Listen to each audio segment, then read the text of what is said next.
Imagine waking up one day and the sunlight feels heavier.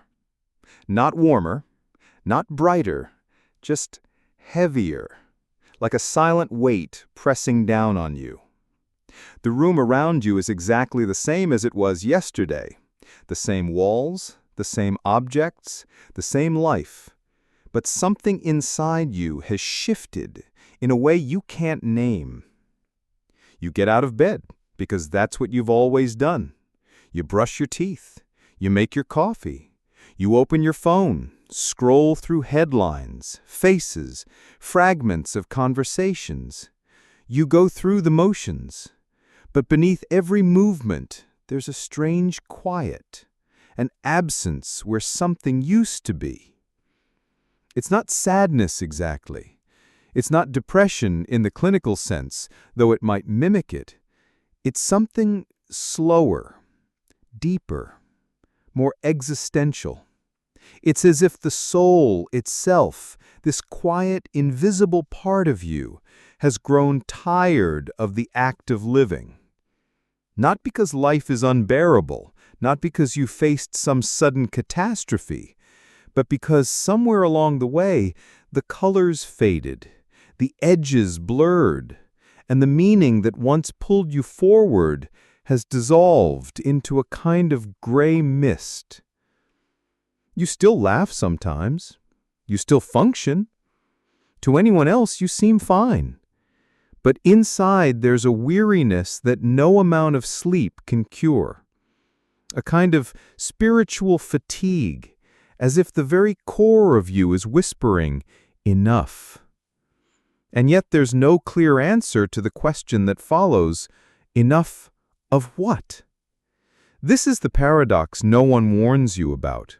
You can live a life that looks perfectly intact, no disasters, no betrayals, no gaping wounds, and still feel as if you are quietly drifting towards some invisible edge. You can have love, work, health, and still feel like you're holding something broken in your hands, unable to remember when it cracked. Maybe it starts subtly. A loss of enthusiasm for the things you used to enjoy, a growing distance from people you used to feel close to, a strange hollow echo in moments that should feel full. You tell yourself it's just a phase, a temporary slump. But deep down you suspect it's something else, something that runs deeper than mood or circumstance. You begin to notice it in your language. You stop saying, I want, and start saying, I should. You stop asking, what could I do today, and start asking, what do I have to do today? Life becomes less about movement and more about maintenance. And then there's the most dangerous part. This feeling doesn't always hurt enough to spark change. It's not agony, it's not crisis, it's the slow erosion, the kind you barely notice until the landscape is changed completely. And because it doesn't scream, you don't treat it like an emergency. But what if it is? What if the tiredness you feel is not just a byproduct of stress or busyness, but a signal, a quiet rebellion from the deepest part of you telling you that you've been living in a way that is fundamentally out of sync with your nature?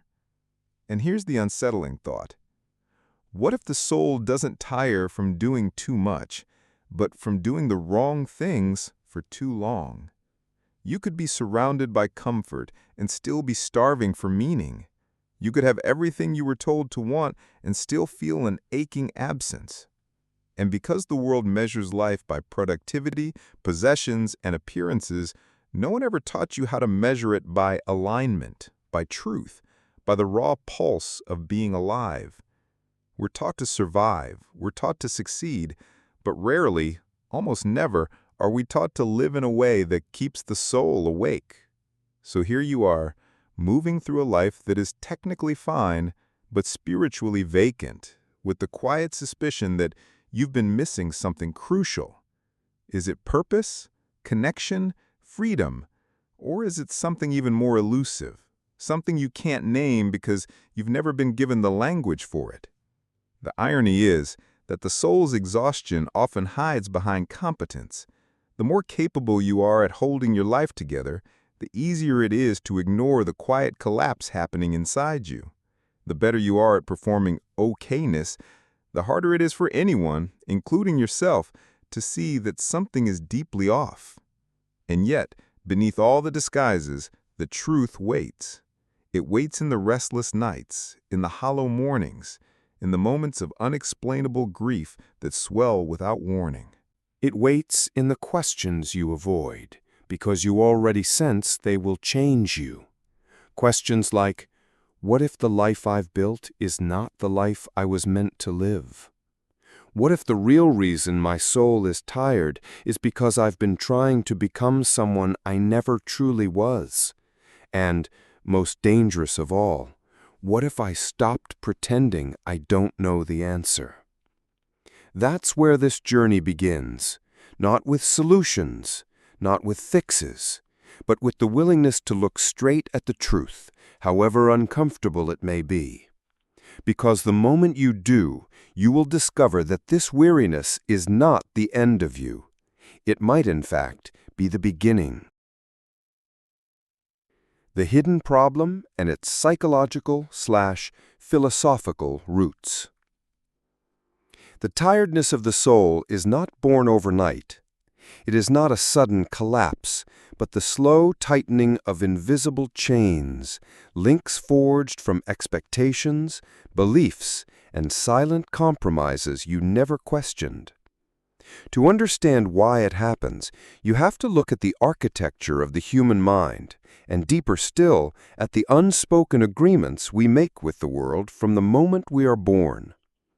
Carl Jung once wrote, "The most terrifying thing is to accept oneself completely." Why terrifying? Because from the earliest years, we are taught that acceptance must be earned. We learn which parts of us are good and which parts are bad, which dreams are realistic and which are foolish, which emotions are acceptable and which must be hidden. And so, piece by piece, the authentic self is traded for the adapted self, the version of you that fits neatly into the systems around you. This is not malicious, it's survival. Children learn quickly that belonging often depends on compliance. But here's the cost. Every time you silence an impulse, bury a curiosity, or betray a truth to be liked or approved of, you take a step away from your original center. Over years, decades, that distance becomes the quiet canyon where the soul's fatigue grows. The cage you don't see. Nietzsche warned of the last man, a being who has traded the chaos of risk for the comfort of safety, who prefers small pleasures over great struggles, predictability over possibility. The last man is content, but not alive. This is the hidden problem. The modern world rewards adaptation more than authenticity. You are praised for fitting in, not for breaking open. You are applauded for productivity, not for depth. We live in a culture that measures human worth in economic terms, output, achievement, status, without asking what those measures cost the inner life.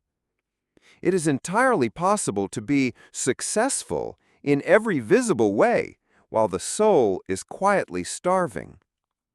Aldous Huxley foresaw this when he wrote that the most effective form of control is not fear or violence, but distraction, keeping people so occupied with trivialities that they never stop to ask the essential questions.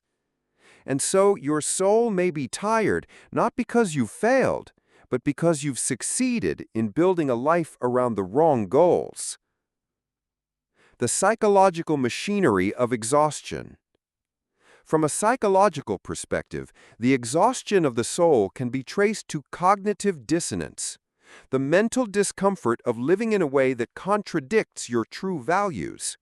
Even if you're not consciously aware of it, your mind and body feel the strain of pretending to be someone you're not. It shows up as irritability you can't explain, as a persistent sense of something missing, as a longing for a place you can't name. Neurologically, the brain is wired for meaning. Viktor Frankl, the Holocaust survivor and psychiatrist, observed that humans can endure almost any suffering if they believe it serves a purpose. The opposite is also true. Even a comfortable life becomes unbearable if it lacks meaning. When your days are filled with obligations that feel empty, tasks that neither challenge nor nourish you, the mind begins to perceive existence as a kind of slow entrapment. The body responds accordingly. Fatigue, apathy, and even physical illness can follow. The role of the shadow. Jung's concept of the shadow, the parts of ourselves we deny or repress, plays a central role here. When you ignore your shadow, you cut off access to vital energy. Passion, creativity, and authenticity are often hidden within the very traits you've been taught to reject.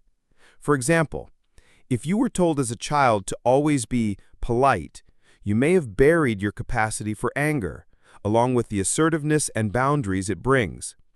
If you were taught to be practical, you may have abandoned your capacity for wonder and imagination.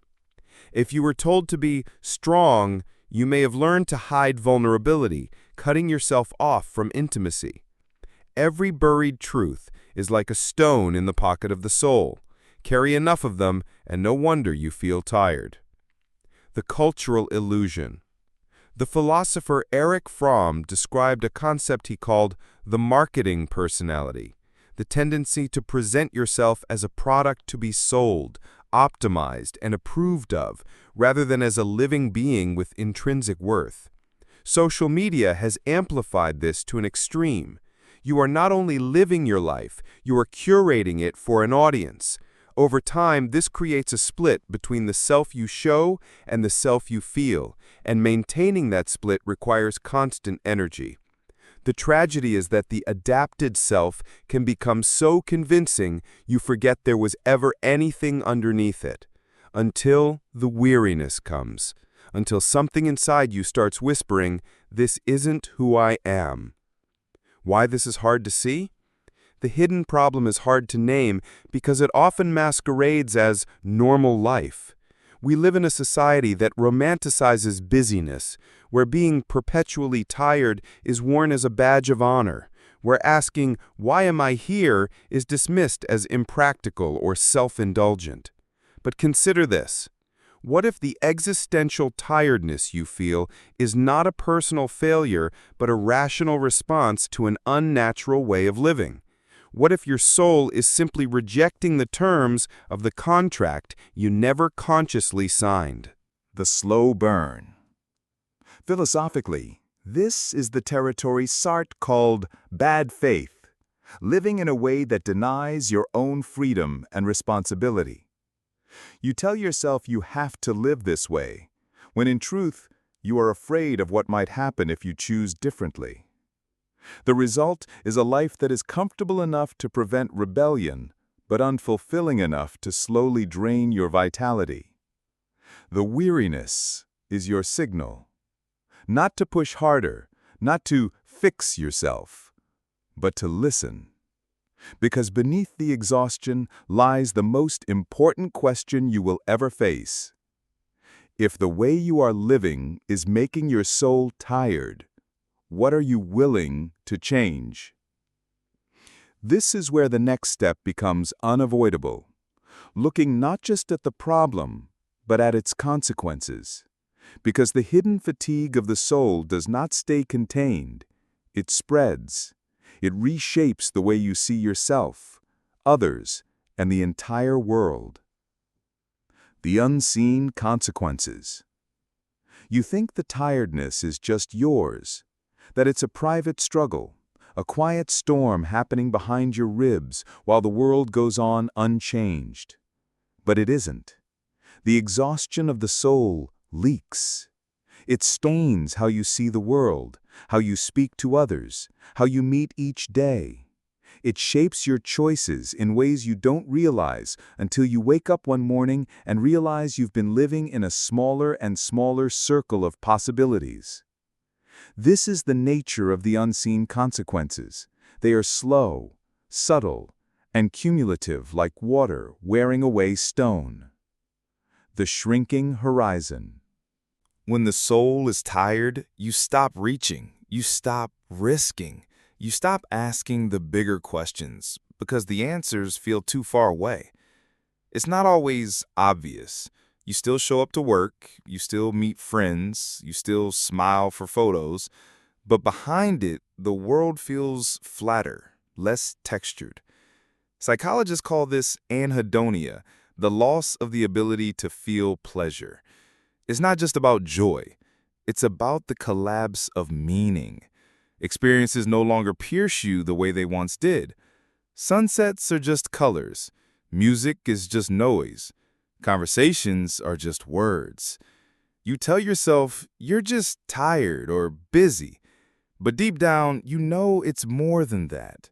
Something essential is missing. The social contagion. Exhaustion of the soul is contagious. When you interact from a place of dullness, others feel it. Relationships shift, not from explosions or arguments, but from a gradual erosion of warmth and connection. Your presence no longer ignites others, it dims them. And in turn, their dimming reflects back at you, confirming the quiet belief that life is a muted thing. Cognitive science tells us humans are deeply wired for emotional mirroring. Our moods synchronize with those around us, which means that a single soul's tiredness, if left unchecked, can ripple outward through families, workplaces, communities. This is how entire cultures begin to feel heavy without knowing why. The normalization of numbness. Perhaps the most dangerous consequence is normalization. If the soul stays tired long enough, numbness starts to feel normal. You forget that there was ever a time when life felt vivid and urgent. It's the frog in boiling water effect. Because the temperature rises gradually, you don't realize you're in danger until it's too late. This is how decades pass in a kind of spiritual sleepwalking. This is how people wake up at 50 or 60 and wonder, where did my life go? The war against the self. A tired soul often turns its frustration inward. You start to believe the problem is you. If you were stronger, smarter, more disciplined, maybe you wouldn't feel this way. But self-criticism is gasoline on the fire. It drains the little energy you have left. You begin to oscillate between forcing yourself to push through and collapsing into guilt when you can't. Neurologically, this creates a feedback loop of stress hormones, cortisol, and adrenaline, keeping your nervous system in a low-grade state of fight or flight. This further disrupts your ability to think clearly, make changes, or even imagine a better way. It is not laziness. It is a system overload. The erosion of courage. Perhaps the most tragic unseen consequence is the erosion of courage. When you are tired for long enough, the thought of change feels heavier than the pain of staying the same. And so you settle. Not because you no longer want more, but because you can't remember what more even looks like. Sartre warned of this, the slow surrender to bad faith, where you accept a diminished version of yourself because the alternative feels unbearably uncertain. But here's the hidden cost. Without courage, the soul doesn't just stay tired, it begins to wither. The loss of the sacred. When the soul is weary, you lose touch with what is sacred to you, not in the religious sense, but in the deeply personal sense of what makes life worth living. The small rituals that once grounded you fall away. The moments of awe, of stillness, of connection, They happen less and less until you begin to wonder if they were ever real to begin with. This is dangerous because the sacred, however you define it, is what feeds meaning. Without it, even the most beautiful life becomes empty scaffolding. The illusion of permanence. One of the cruelest aspects of soul weariness is that it tricks you into thinking this state is permanent, but it isn't. Fatigue feels endless only when you can't imagine an alternative. The truth, though hard to see from here, is that weariness is often a signal, not a sentence. It is your soul's way of telling you that something must shift. Yet before you can answer that call, you have to see the full picture of what this fatigue is costing you, not just internally, but in every corner of your life. The quiet catastrophe. The unseen consequences are not just personal, they are societal. A culture filled with tired souls is a culture easily manipulated. People who are too exhausted to dream are too exhausted to resist. This is the quiet catastrophe of our time. Not that people are suffering loudly, but that they are suffering silently, efficiently, invisibly, while life passes them by. The tragedy isn't just in what is happening, it's in what's not. The books unwritten, the art unmade, the love unspoken, the risks untaken. The next step is the most dangerous and the most liberating, the act of rebellion. Not against society, not against others, but against the version of yourself that agreed to live small. The rebellion. How to break free. Rebellion begins in silence. Not the silence of resignation, but the silence before a storm. The pause where you realize you can no longer live as you have been living. This is the moment the tired soul stirs, like an old animal raising its head after too many seasons in the dark. It does not happen with fanfare. It happens with a whisper. No more. The first strike, refusing the script. Your life is built on scripts, expectations written by parents, culture, peers, and 1,000 invisible forces.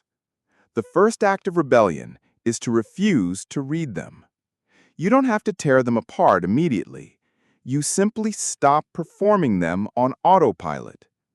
Nietzsche spoke of the Übermensch, the one who creates values rather than inherits them. This is not about arrogance. It's about authorship. The moment you stop letting others write your life, the page becomes blank. And blank pages are dangerous because they are free. The power of subtraction. You don't need to fix your life all at once. In fact, the soul's exhaustion often comes from carrying too much. Too many obligations, too many false identities, too many shoulds. The rebellion begins by subtracting. You let go of one unnecessary commitment. You end one conversation you've been forcing. You say no once where you would normally say yes. This is not selfishness. This is oxygen. Carl Jung warned that the most terrifying thing is to meet your true self. You cannot meet it if you are buried under the weight of who you are not. Disobedience to the inner tyrant. The most oppressive authority you will ever face is not out there. It's in here. It's the voice that says you must always be productive, always be useful, always be on. You rebel by defying it. You take a slow walk with no purpose. You sit in a chair and stare out the window. You allow yourself to create something pointless, beautiful, or both. At first, the inner tyrant will scream, but with every act of defiance, its grip loosens. The return to the sacred. To break free, you must remember what you have forgotten. Not everything, just one thing that once made life feel alive. It might be music you stopped playing. It might be a place you haven't visited in years. It might be the practice of simply watching the sky until it changes. These are not hobbies. They are lifelines. They reconnect you to the part of you that existed before the world taught you to be tired. Viktor Frankl, in the depths of the concentration camps, wrote that a person can survive almost any how if they have a why. Rebellion is the search for that why. The courage to disappoint. Freedom is costly. The price is often disappointment. Others will not understand the shifts you make. They will call you selfish, distant, different. And they will be right, because you are different. The rebellion demands you make peace with being misunderstood. Remember, their discomfort is not a sign you are wrong. It is a sign you have stopped conforming to the version of you that made them comfortable. The practice of micro-freedoms. You do not need to burn your life to the ground to start living differently. You need small, consistent acts of liberation, micro-freedoms. Wake up and decide one thing today will be done differently. Change your route home. Read something you would normally dismiss. Say the truth once where you would normally stay silent. These shifts may seem trivial, but neurologically, they create new pathways. Proof to your brain that change is possible, that freedom is not a fantasy. The death of the old self. At some point, you will face the truth. The version of you that lived tired cannot come with you. This is the part most people avoid because it feels like dying. And in a way, it is. Rebellion requires letting go of identities you've worn like armor. The achiever, the pleaser, the one who always endures, the one who never asks for help. You will grieve these selves. You will fear the emptiness they leave behind. But that emptiness is not a void. It is a field waiting for something new to grow. Choosing your chains. Here is the paradox. You cannot live without chains. The question is whether you choose them consciously. You cannot be free from everything. You must be free for something. Otherwise, freedom collapses into chaos. This is where your rebellion shifts from destruction to creation. You ask, what will I bind myself to willingly? What will I serve with joy rather than obligation? This could be a craft, a cause, a relationship, or a vision. It does not matter as long as it feels like it belongs to you. The quiet fire. True rebellion is not about noise or spectacle. It's about cultivating a quiet fire inside you that will not go out, no matter the weather. This fire is stoked by attention, paying attention to what feels alive and turning away from what drains you, no matter how acceptable it seems. It is not a one-time act. It is a practice, a choice made again and again until the tired soul becomes a burning one. Breaking free is not a straight path. You will relapse into old scripts. You will feel the pull of numbness. You will wonder if it's worth it. But if you keep going, one subtraction, one refusal, one sacred moment at a time, you will notice something. The horizon will widen. The colors will return. And one day, without warning, you will realize the tiredness has loosened its grip. And then comes the final stage. Not just escape, but transformation. Because rebellion is not the end. It is the doorway to something deeper. Something that changes not only how you live, but how you see reality itself.